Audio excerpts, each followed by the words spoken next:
Short and clear instructions देनी है। तो आज हम आपको 2 ही टारगेट्स क्लियर करके बताएंगे, that is imitation and receptive. Imitation मैं आप लोगों को फिर से बता रही हूँ कि इमिटेशन जो है वो आपके बच्चे का जो इम्प्रूवमेंट का वो फाउंडेशन है। जिस बच्चे का इमिटेशन बहुत अच्छा होगा उसका स्पीच बहुत जल्दी आएगा और सारे एडवांस टारगेट्स बहुत जल्दी से आएंगे, like fine motor, gross motor, ADLs, this kind of stuff, right. और जो दूसरा है that is receptive, that is understanding.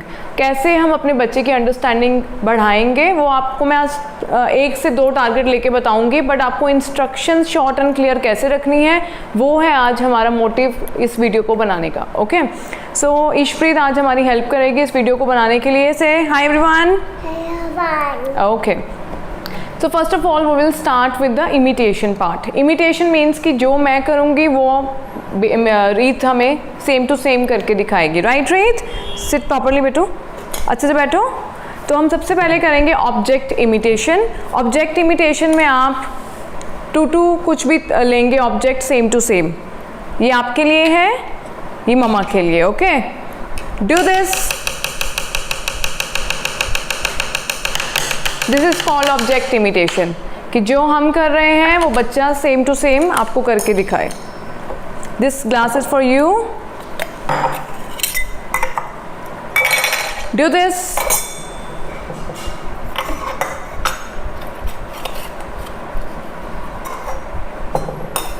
Good. The main thing is कि जब भी आप इमिटेशन करा रहे हैं, ऑब्जेक्ट इमिटेशन करा रहे हैं या अदरवाइज इमिटेशन करा रहे हैं, आपको सिर्फ 2 वर्ड्स ही यूज़ करने हैं, that is do this, that's it, right.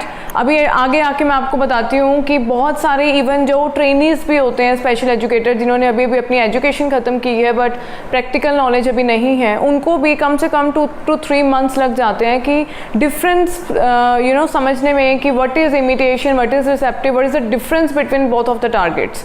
So I will try my level best कि आप लोगों को मैं ये समझाऊँ। With this tissue paper, do this, do this, do same. Very good, good girl. It's okay, it's okay, it's okay. Come outside. Now these all the targets are object imitation. अब हम simple imitations लेंगे, like do this, good, do this, good, do this, do this with both hands, do this. देखो ये advance target है, ईशप्रीत को भी problem आ रही है समझने में। This is I hand coordination also, right. Do this, do this, okay, very good, शाबाश, गिव मी 5, गुड। अभी हम इस चीज़ को अंडरस्टैंड करेंगे कि what is the difference between imitation and receptive. देखो हम क्या करते हैं जब भी हम IEPs बनाते हैं, that is individual educational plan, individualised educational plan, वो मैं आपको मेरी नेक्स्ट वीडियो IEPs पे होगी, क्योंकि बहुत सारे पेरेंट्स का आ रहा है कि मैम एक बेसिक और एक एडवांस IEPs के आप हमें दिखाएं। तो इमिटेशन और रिसेप्टिव में फ़र्क क्या है? जो भी टारगेट IEPs में मैं अपना इमिटेशन के टारगेट्स लूँगी उसी को ही मैं आगे फॉरवर्ड करूँगी रिसेप्टिव में, ताकि जो मेरा बच्चा है जर्नलाइज्ड करे हर चीज़ में। जर्नलाइजेशन इज़ वेरी इंपॉर्टेंट, ठीक है। तो हम इसी को ही आगे करेंगे। ओके रीत, आपको इंस्ट्रक्शंस करनी है। ओके, चलो इधर आओ, clap hands, turn around, turn around. बेटा उठ के करना है, चेयर पे नहीं बैठना है। Turn around, good. Tap your feet, good. Rub your hands, बस आपको इतना to the point. Clap hands, rub hands, tap your feet. Okay okay, आपको चेयर पे अभी नहीं बैठना है, मम्मा बिठाएंगे आपको, ठीक है। ओके, इधर देखो आप। अब हम करेंगे वर्ब इंस्ट्रक्शंस। शो मी ब्रशिंग, गुड। शो मी डांसिंग, शो मी स्लीपिंग, ग्रेट। वर्ब इंस्ट्रक्शंस में सिर्फ आप बोलेंगे शो मी, शो मी, शो मी, राइट।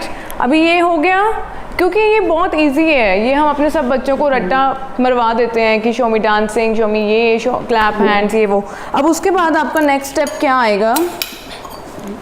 जनरलाइजेशन जो लोग लैक करते हैं, जो भी प्रोफेशनल्स लैक करते हैं इवन, वो अपने बच्चों को प्रैक्टिकल नॉलेज नहीं दे पाते हैं। आपको जो मेन फोकस आपका रहेगा वो जनरलाइजेशंस पे रहेगा कि पहले हमने इसको वैसे तो अंडरस्टैंड करा दिया है कि ठीक है क्लैप हैंड्स ये वो, ठीक है, इंस्ट्रक्शंस में। अब हमें करवाना है कि ऑब्जेक्ट के साथ बच्चा इंस्ट्रक्शंस को फॉलो करे। रीड, सिट प्रॉपर्ली बेटे।